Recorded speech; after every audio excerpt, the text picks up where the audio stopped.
and direct orders of President Donald J. Trump, the Department of War launched Operation Epic Fury, the most lethal, most complex, and most precise aerial operation in history. For 47 long years, the expansionist and Islamist regime in Tehran has waged a savage, one-sided war against America. They didn't always declare it openly, except for their constant chants of death to America. They did it through the blood of our people. Car bombs in Beirut, rocket attacks on our ships, murders at our embassies, roadside bombs in Iraq and Afghanistan, funded and armed by Iranian Quds Force and IRGC killers. My generation of veterans carry the names of brothers who never came home, brothers butchered by Iranian-backed roadside bombs and well-armed militias, thousands of our own. We didn't start this war, but under President Trump, we are finishing it.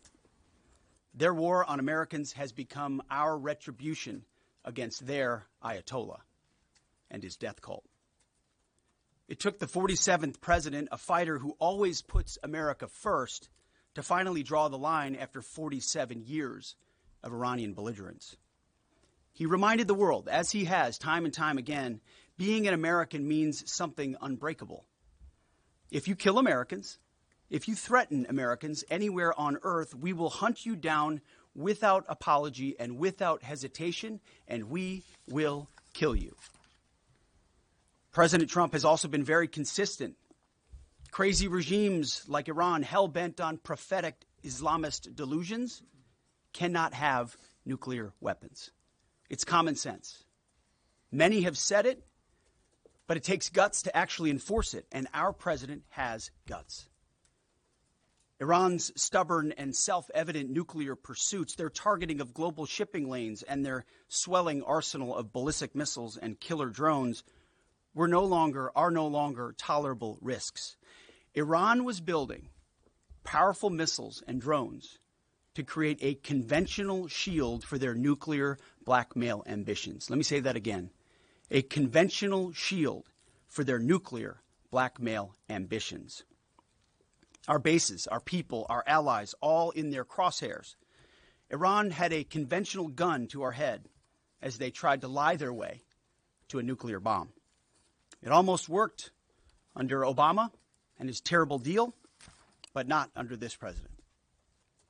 Turns out the regime who chanted death to America and death to Israel was gifted death from America and death from Israel.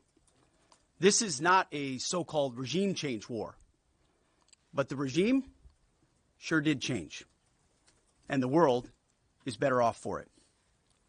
Today, in their desperation, the enemy is unmasked as Iranian missiles and drones rain down indiscriminately on the hotels, airports, apartments, and other civilian targets of their neighbors. Cowardly terrorist tactics from a regime that for decades has trafficked in cowardly terrorist tactics, lies, death, and destruction to this day. The Iranian leadership has built nothing except proxies and missiles and drones and deeply buried nuclear factories and facilities. Peaceful nuclear ambitions do not need to be buried underneath mountains. Last June, Operation Midnight Hammer obliterated their nuclear program to rubble. Afterward, we told them plainly, that's it, now make a deal. They arrogantly refused. We said, rebuild it, and we'll stop you again, this time far worse. Well, President Trump, Secretary Rubio, Steve Witkoff, Jared Kushner, they bent over backwards for real diplomacy, offering pathway after pathway to peace. I watched it. I was there. They tried over and over and over again earnest attempts at peace. The former regime had every chance to make a peaceful and sensible deal. But Tehran was not negotiating. They were stalling, buying time to reload their missile stockpiles and restart their nuclear ambitions. Their goal, hold us hostage, threatening to strike our forces. Well, President Trump doesn't play those games. And as Secretary Rubio said after the Maduro raid, if you don't know, now you know. President Trump puts America and Americans first. He doesn't hesitate, and neither do our troops. The mission of Operation Epic Fury is laser-focused. Destroy Iranian offensive missiles, destroy Iranian missile production, destroy their navy and other security infrastructure, and they will never have nuclear weapons. We're hitting them surgically, overwhelmingly, and unapologetically. With every passing day, our capabilities get stronger and Iran's get weaker. We set the terms of this war, from start to finish. Our ambitions are not utopian. They are realistic, scoped to our interests and the defense of our people and our allies. Speaking of people, we hope the Iranian people take advantage of this incredible opportunity. President Trump has been clear, now is your time. To Iranian security forces, choose wisely. President Trump has also been clear about your fate in either direction. To the media outlets and political left screaming endless wars, stop. This is not Iraq. This is not endless. I was there for both. Our generation knows better, and so does this president. He called the last 20 years of nation-building wars dumb, and he's right. This is the opposite. This operation is a clear, devastating, decisive mission. Destroy the missile threat, destroy the Navy, no nukes. Israel has clear missions as well, for which we are grateful. Capable partners, as we've said since the beginning, capable partners are good partners. Unlike so many of our traditional allies who wring their hands and clutch their pearls, hemming and hawing about the use of force. America, regardless of what so-called international institutions say, is unleashing the most lethal and precise air power campaign in history. B-2s, fighters, drones, missiles, and of course, classified effects. All on our terms, with maximum authorities. No stupid rules of engagement, no nation-building quagmire, no democracy-building exercise, no politically correct wars. We fight to win, and we don't waste time or lives. As the president warned, an effort of this scope will include casualties. War is hell, and always will be. A grateful nation honors the 4 Americans we have lost thus far and those injured. The absolute best of America. May we prosecute the remainder of this operation in a manner that honors them. No apologies, no hesitation, epic fury for them and the thousands of Americans before them, taken too soon by Iranian radicals. Before I turn it over to General Kane for the operational update, let me speak straight to you, the Joint Force, our warriors on the front lines. This is your moment. This is the generational turning point America has waited for since 1979, and since the rudderless wars of hubris, my generation, our generation, endured. Don't listen to the noise. Just stay focused. Our commander-in-chief is steady at the wheel. We face a determined enemy, but you are better. But we must prove it every single day. History doesn't care if we're tired, if we're scared, or if the fight feels big. It demands warriors who rise anyway. Peace through strength, the warrior ethos, lethality, unity of purpose, those are not slogans. They're the beating heart of what it means to wear the uniform, that uniform. You think clearly under fire, you act decisively in chaos, you uphold the Constitution, and you uphold our country without hesitation. We are not defenders anymore. We are warriors, trained to kill the enemy and break their will. History is watching. Be the force you swore an oath to be, focused, disciplined, lethal, and unbreakable. We will finish this on America First conditions of President Trump's choosing. Nobody else's, as it should be. And know this above all, President Trump and I have your back, always. through fire, through criticism, through fake news, through everything. We unleash you because you are the best, most powerful, most lethal fighting force the world has ever seen. May Almighty God watch over you, and his providential arms of protection extend over you. Godspeed, warriors, and keep going.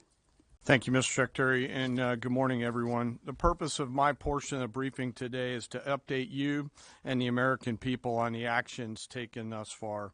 The briefing will discuss the preparation, the planning, setting the force, the early operations, and how we're assessing the progress thus far.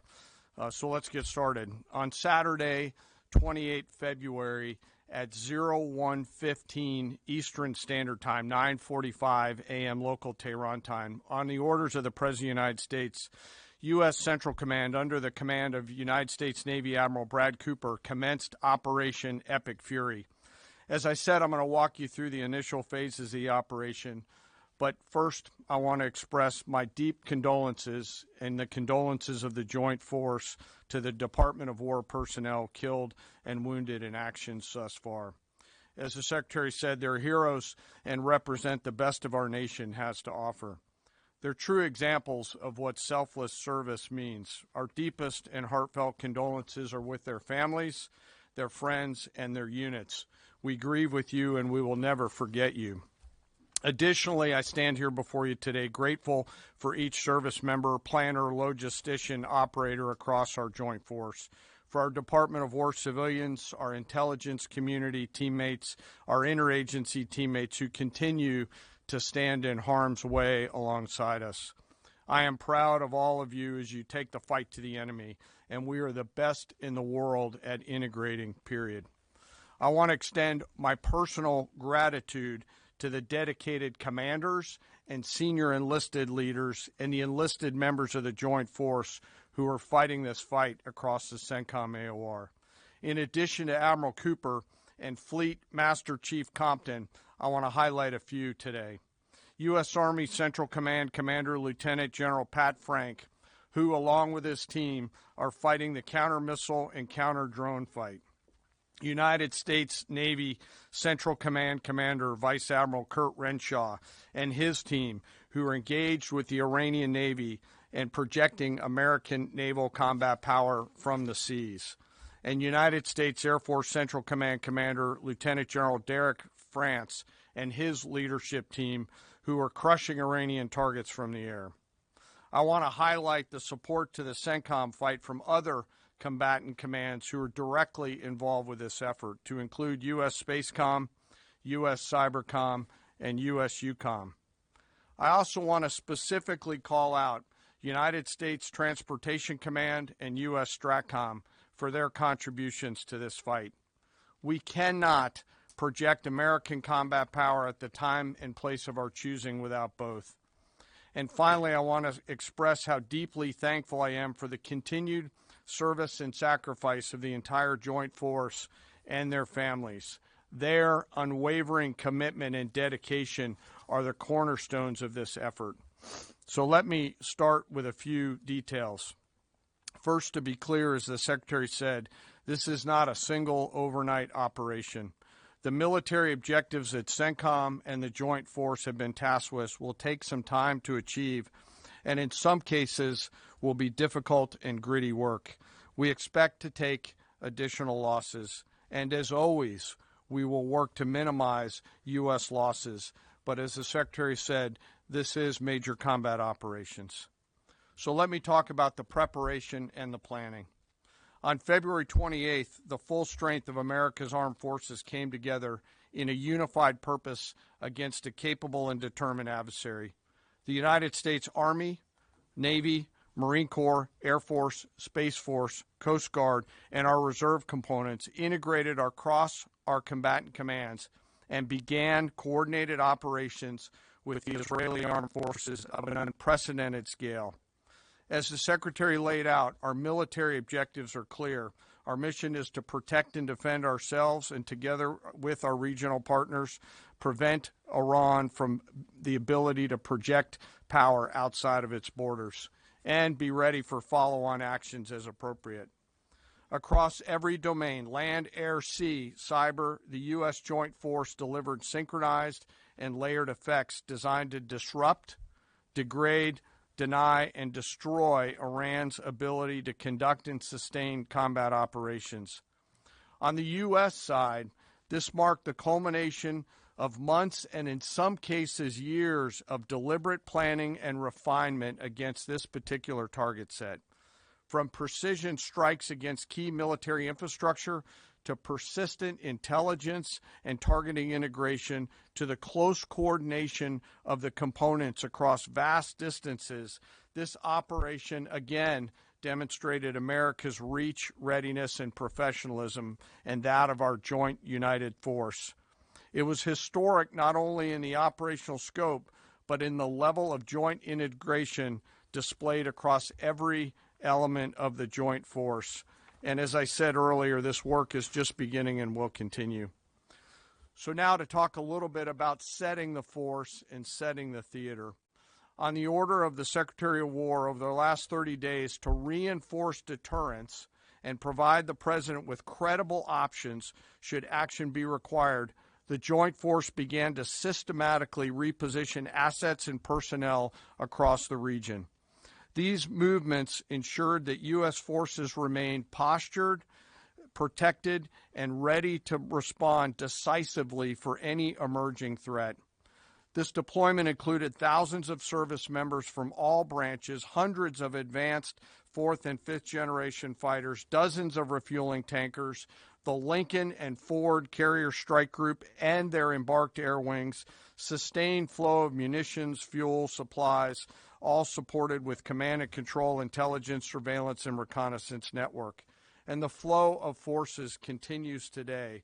In fact, Admiral Cooper will receive additional forces even today. This rapid buildup of forces demonstrated the joint forces' ability to adapt and project power at the time and place of our nation's choosing. I want to highlight a couple specific cases for you. The Gerald R. Ford Carrier Strike Group, which many of you know was down in the Western Hemisphere, redeployed across the Atlantic to set the theater.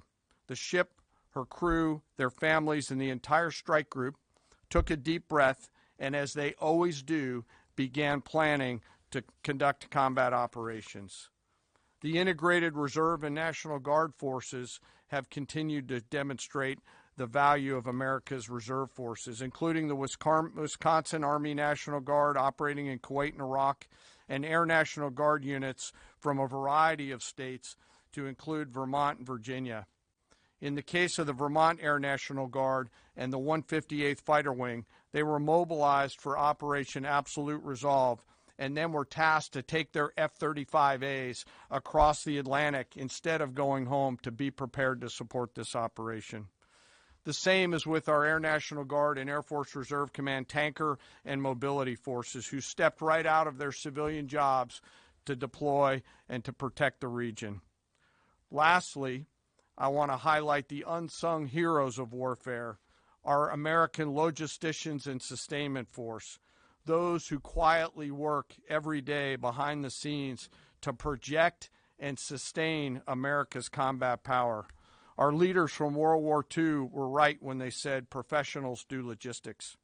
As regional tensions rose, the Joint Force elevated our force protection measures on the order of the Secretary and repositioned discreetly civilians and non-essential personnel designed to ensure the safety and security of our joint force. By the time operations began, only essential forces remained on our bases and in theater, all ready, capable to respond. So now let me move to H hour. At 3:38 p.m. on Friday, February 27th, the United States Central Command, through the Secretary of War, received the final go order from President Trump. The President directed, and I quote, "Operation Epic Fury is approved. No aborts. Good luck," close quote. In the region, every element of the Joint Force made their final preparations. Air defense batteries readied themselves, checking their systems to respond to Iranian attacks. Pilots and crews rehearsed their strike packages for the final time. air crews began loading their final weapons, and 2 carrier strike groups began to move towards their launching points. Across the globe, our operations centers came alive in Tampa, Florida, here at the Pentagon, and of course forward in the Central Command AOR. As always, operational security was paramount as we sought to maintain and sustain the element of surprise. This operation was highly classified so that at H hour, the enemy would see one thing: speed, surprise, and violence of action. The first movers were U.S. Cybercom and U.S. Spacecom, layering non-kinetic effects, disrupting and degrading and blinding Iran's ability to see, communicate, and respond. At H hour, the beginning of major combat operations, 01:15 local Eastern Daylight Time, 9:45 local AM Tehran time, as dawn crept up across the Central Command AOR, the skies surged to life. More than 100 aircraft launched from land, sea, fighters, tankers, airborne early warning, electronic attack, bombers from the States, and unmanned platforms, forming a single synchronized wave. This was a daylight strike based on a trigger event conducted by the Israeli Defense Forces, enabled by the U.S. intelligence community. The first shooters at sea were Tomahawks unleashed by the United States Navy, closed in on Iranian naval forces, and began to conduct strikes across the southern flank in Iran. On the ground, forces fired precision standoff weapons, measured, deliberate, precise, and lethal. This was a massive, overwhelming attack across all domains of warfare, striking more than 1,000 targets in the first 24 hours. We are now roughly 57 hours into the operation.